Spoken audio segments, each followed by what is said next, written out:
안녕하세요, 총재님. 예, 반갑습니다.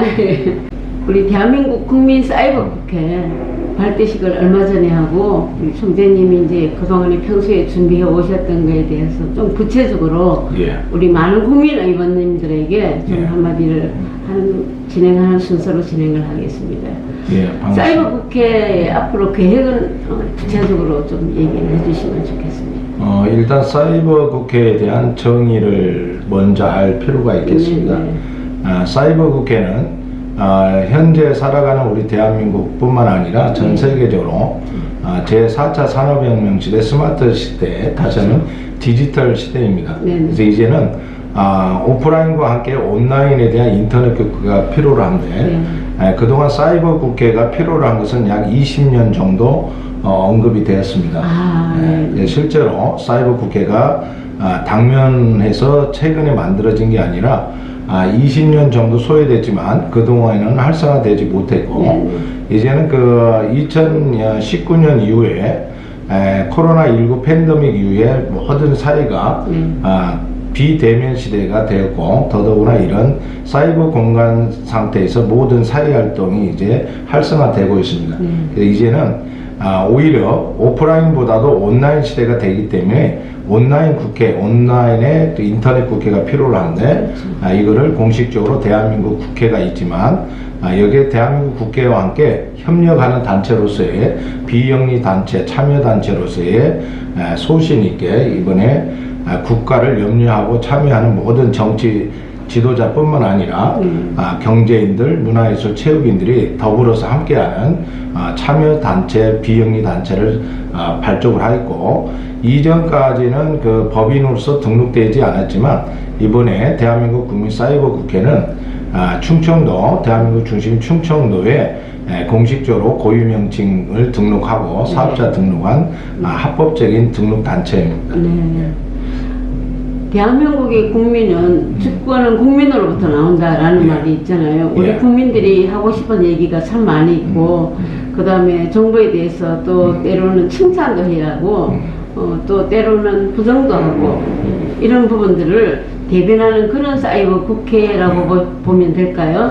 예, 맞습니다. 우리가 좀 더 제가 우리 국민들 모두가 알기 쉽게 말씀드리면 자유민주주의의 주권은 국민으로부터 나온다. 이 대한민국 헌법인데 실제로 모든 그 국회에 통과한 법률안이라든가 규제라든가 이런 의결이 국민으로부터 발의가 돼서 이게 국회를 통해서 대통령의 심의를 판단해서 공표됨으로써 발효되는데 법령이라든가 모든 규제는 바로 국민으로부터 기초가 시작이 됩니다. 그런데 우리 국민 모두는 대통령이라든지 또는 입법기관에서 법이 만들어진 걸로 알고 있어요. 그거는 국민이 필요하다는 의견이 있지 않으면 국회의원이 발의하지 못하고 법제처라든가 입법기관에서 법률안을 만들 수 없습니다. 법률안을 제안하는 기초도 국민이고 최종적으로 대통령이 발표하더라도 국민에게 공표할 수 있음으로써 국민이 결정하는 겁니다. 모든 입법기관을 떠나서 해당 법률안은 국민에서 시작하고 국민에서 결정되는 겁니다. 이거를 이제는 실제로 국민이 국회의원이나 정부에다만 맡겨두는 게 아니라 국민이 직접 참여할 수 있도록 자기가 안을 제출하고 거기에 최종적으로 법률안이 상정될 때까지 실시간으로 의견을 낼 수 있고 국민들이 국민투표로 찬반으로 할 수 있는 그런 민의가 실질적으로 살아있는 국회가 된 것이 바로 대한민국 국민사이버 국회입니다. 맞습니다. 제가 여론조사를 조금 해봤거든요. 근데 많은 분들이 호응이 너무 좋아요. 왜냐하면 그동안에는 정부가 하는 일에 그냥 관망만 하고 그 다음에 불평, 불만 그리고 아쉬운 소리만 진행을 했는데 이 사이버 국회가 탄생함으로 인해서 국민들이 누구나가 자기 소리를 낼 수 있도록 하려면 국민 참여도가 굉장히 높아야 되는데 이번에 제가 부산에서 이제 부산 지부 하실 분을 모셨는데 너무 좋다는 거예요. 왜냐하면 우리가 하고 싶은 얘기가 너무 많은데 할 데가 없다는 거죠.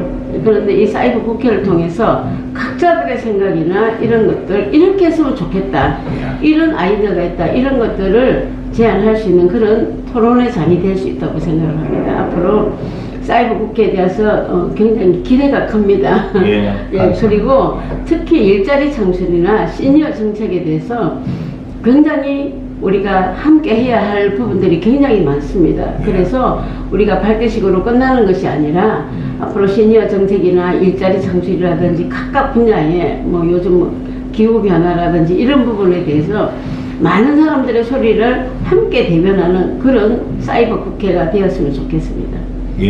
총재님 어깨가 무거우실 것 같은데 힘내시고요.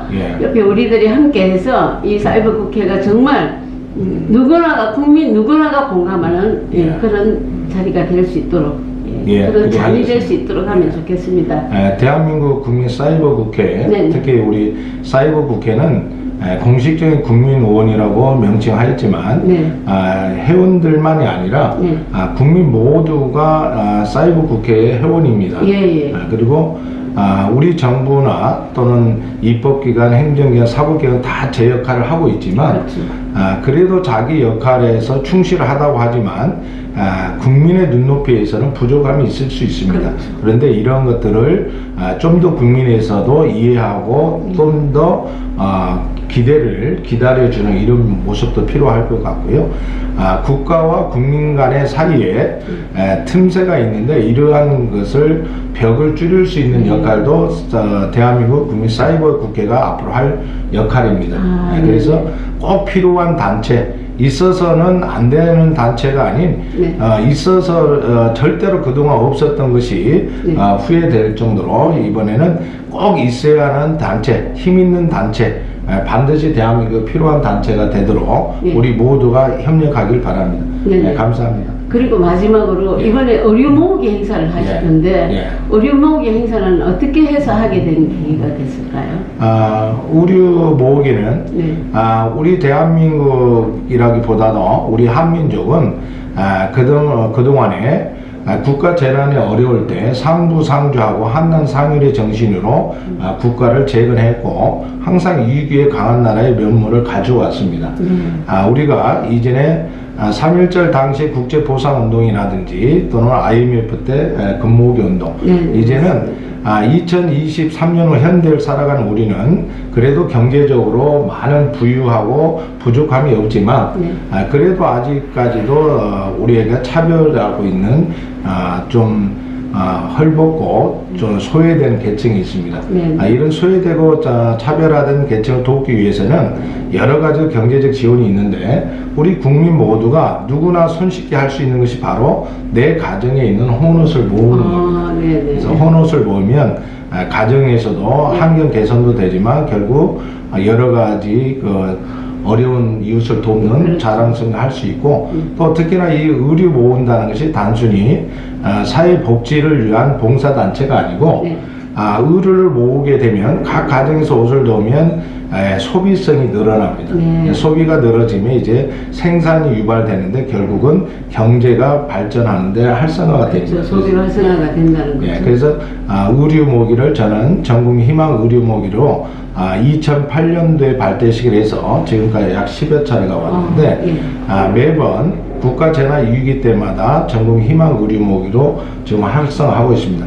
특히 이번에는 대한민국 국민 사이버 국회가 국민에게 희망을 줄 수 있도록 직접적으로 살아있는 단체, 실천하는 단체로 활성화하기 위해서 전국민 희망 의류 모기의 주체 단체로서 활동을 하게 되었습니다. 국민 모두가 손쉽게 할 수 있는 대한민국 경제 살리기 일환인 전국민 희망 모으기에 참여해 주기를 또 당부드리면서 국민에게 지금까지 해주신 것에 대해서도 감사드립니다. 총재님 오늘 너무 감사드리고요. 우리 대한민국 국민 사이버 국회가 발전하기를 진심으로 기원합니다.